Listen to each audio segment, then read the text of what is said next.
God then gave me my husband until I get comfortable in the waiting room, until I let him totally take control of my life. And I want his will completely. This is a place you want to be. Hit the subscribe button, like, comment, and share. This is a safe space for you where you can totally be yourself without being judged. In the waiting room, my case happens to be very, very critical because I grew up knowing that the man I call my father is not actually my biological father. I grew up having three brothers who doesn't like me because I just want to be a mother to them, love them, and you know how boys can get when you want to have control over them. So, not like I want to take total control, I just want things to be done right, and I'm all over protecting them, and the boys want to play. So, I grew up being all alone, all by myself, and I honestly can't wait to, get married and have my own home. Most especially when everyone, mostly the boys, will always say, "This is not your father's house, go to your father's house." Like all my life, I literally live all by myself, because at some point in my life, I was scared to go home. I don't hear all those things. And it so happened that I got pregnant out of wedlock.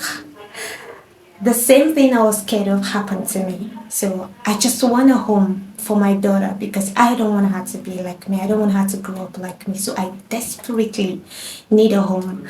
And I was doing everything I can, pray, fast, sow seed and all, just that God could look on my side and unfortunately for me, most guys coming my way then. The moment they heard about my baby, they'll run. Not immediately though. They'll stick around, give you one excuse or the other to run away.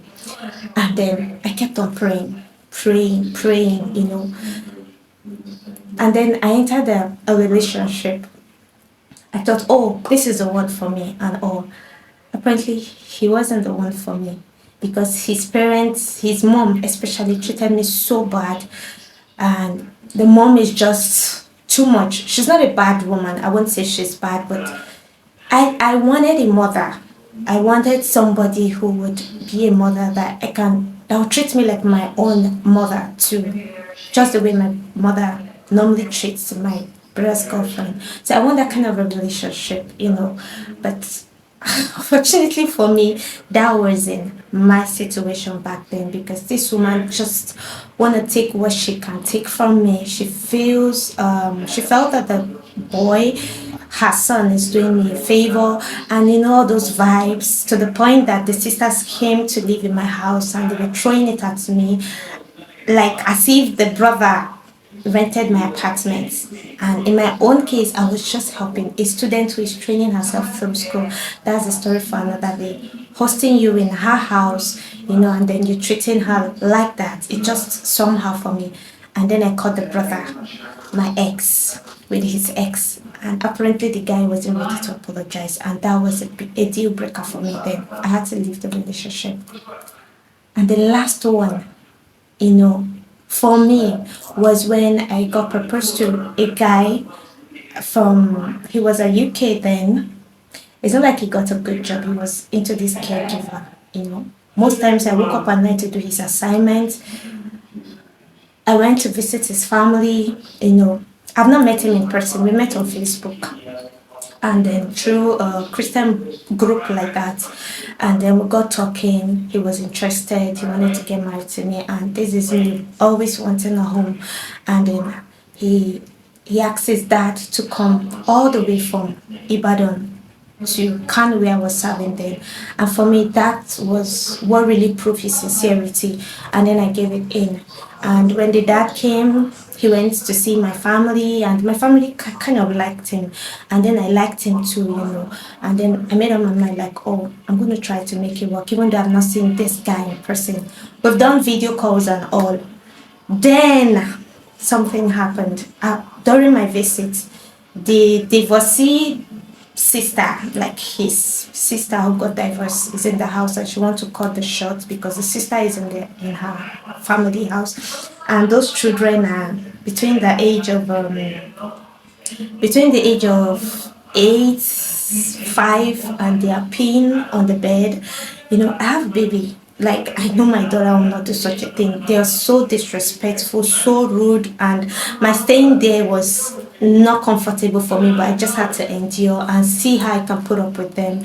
Since I'm already looking into accepting the guy's marriage proposal and then getting married to him.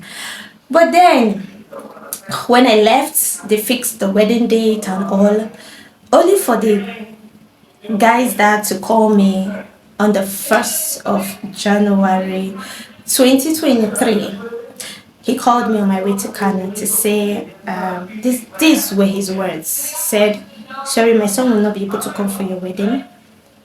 His brother will represent him, and then afterwards, your NYC, you come in and live with us in our house. When I hear in our house, at that same house where I spent 2 weeks, and it was like the most horrible 2 weeks of my life. I know my family, they kind of throw tantrums, mostly my stepbrothers and sisters. I'm not well comfortable, but I have my house, and in my house, I call the shots. And being that I'm in someone's house, someone's environment, I try as much as possible to learn their culture. They're from the Yoruba part. I try to learn their culture, which their culture is not that, different from ours. We're very respectful people. I'm from Kogi State. We're very respectful people, modest, humble, and then I try to learn all those things. But then the sisters' children were terrible, and even the so-called fiance back then confirmed it that the children are very disrespectful. And now you want me to come and live in that kind of a house? I was like, hell no, I'm not going to take that. I'm not going to accept that. And if he cannot come for his wedding, I've not met him in person. I feel if he comes a week, our initial plan was for him to come 2 weeks before the wedding, so we can have enough time, get to know each other, bond before the actual wedding.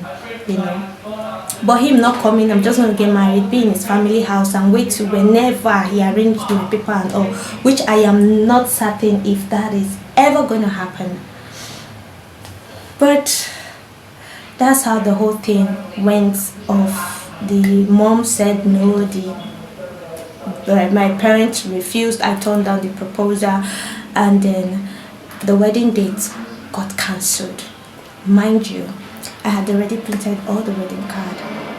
I shared it with people that are important in my life.